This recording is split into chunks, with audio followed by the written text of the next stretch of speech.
My name is Kazi Magadla. I come from South Africa. I'm doing second-year Masters in International Development Studies here at Ohio University. My paper is entitled The Super Diplomat, Thabo Mbeki's African Renaissance and South Africa FIFA World Cup 2010. It was basically looking at how the role of the political leadership in basically packaging or selling South Africa as a host nation in South Africa, but to a greater extent to the whole world, and how what I argue in the paper is that Mbeki used his championing of the African Renaissance to sell the World Cup as one of those sort of pragmatic political programs that the world can contribute to Africa's rebirth or revival as African Renaissance is defined. And to a greater extent, I argue that during Mbeki's time, I think South Africa had a shift from a domestic agenda where when Mandela became the first black or democratically elected South African president in 1994, his main task was that of national reconciliation, and nation building. So in Mbeki's period, you see a shift from a domestic agenda to a continental one where South Africa was sort of really claiming its place in African politics as, the economic, one of the economic powerhouses of the continent. Therefore, it was sort of extending that to a political role of being a voice or a leader of the African continent. I argue in the paper that, sports for cultural diplomacy in South Africa has been used, since 1994, even before 1994. If you remember when South Africa was removed from several international mega events such as the Olympics, the World Cup as well during apartheid. This tradition now of using mega sporting event, of announcing South Africa's arrival into the world is something that we've seen since 1994, beginning with the Rugby World Cup in 1995. And of course, South Africa has hosted more than 17 mega sporting events since 1994, and that's quite a short period of time if you think about it. So in terms of political and economic magnitude, it's really spoken loudly for South Africa's place in African politics. But at the same time, I'm questioning the South African elite or the South African leaders, because my argument is that to a larger extent, this preaching of a rhetoric of African Renaissance has not really lived up to its promises in terms of implementation. If we just look at the World Cup itself, very few African countries have benefited.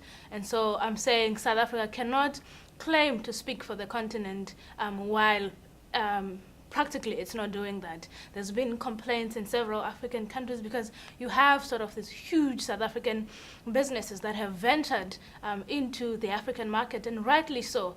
African businesses should be the ones benefiting from this, but a lot of the argument is that some of the policies that South African businesses are implementing in these countries are very similar to the colonial practices of companies from the West, which shouldn't be so if South Africa claims to have altruistic motives.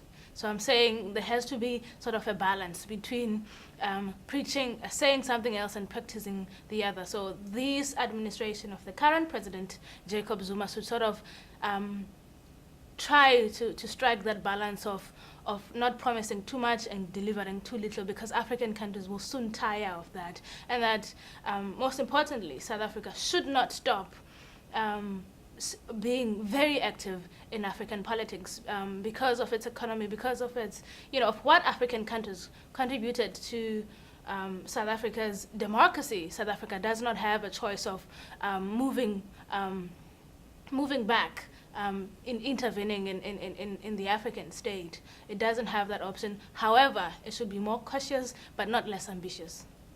One thing that I was interested in finding out was, how do you see the fact that the 2010 World Cup is being hosted in South Africa? How do you see it reflecting, the other aspects of the other African countries? Mm-hmm. Well, that's a good question. There's been a lot of debate about Zimbabwe's involvement, for instance, with sort of the unchanging political landscape. How has South Africa engaged Zimbabwe? And one of the things, I cannot confirm this, is the use of sort of Zimbabwean Airlines and other airlines of other African countries, in particular in Southern Africa, so that because now already the South African airlines are already bombarded, with bookings for the World Cup. So how do other, neighboring countries benefit from that? But from what I hear and what I heard from Hugh Battis yesterday, there hasn't been sort of enough engagement from South Africa's part. I mean, one can say, I guess it works both ways. One can say the neighboring countries to begin with haven't utilized this moment enough. They haven't been innovative or creative enough, in getting people not only to visit South Africa now during the World Cup, but to get people to come, to their own countries. But at the same time, I think it was also South Africa's role to engage all of these countries, and I don't see that in the literature. I don't see it. Right. In your presentation, you said that one of the main mottos for the South African World Cup Games was it's Africa's turn. It's Africa's turn. That's to say that this is not a game just for South Africa, but it's also a game for Africa.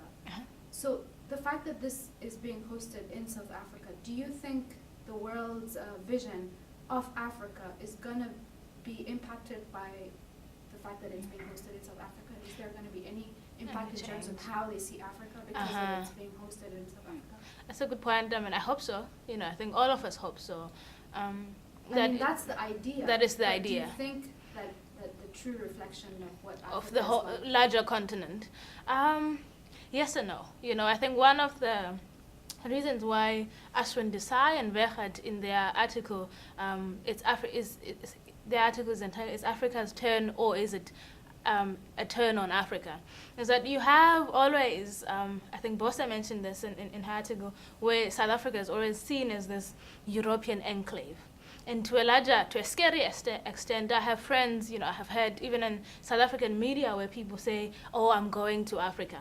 And going to Africa means going to a different African country. And that to me is very scary because it means South Africans don't see themselves, as Africans. And what Desai and others have argued is that, to some extent, the World Cup reinforces South Africa's exceptionalism, which is not a good thing, because it's like, oh, unlike everyone else, you can come to South Africa.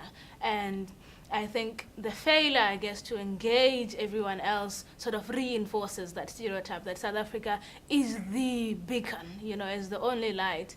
But I mean, but at the end of the day, South Africa is an African country. So whatever glory South Africa gets, all of Africa gets that glory, even if all of us think Africa should get a bit more. But whatever glory South Africa will get and whatever negativity South Africa will get from this World Cup will fall on the whole of the continent.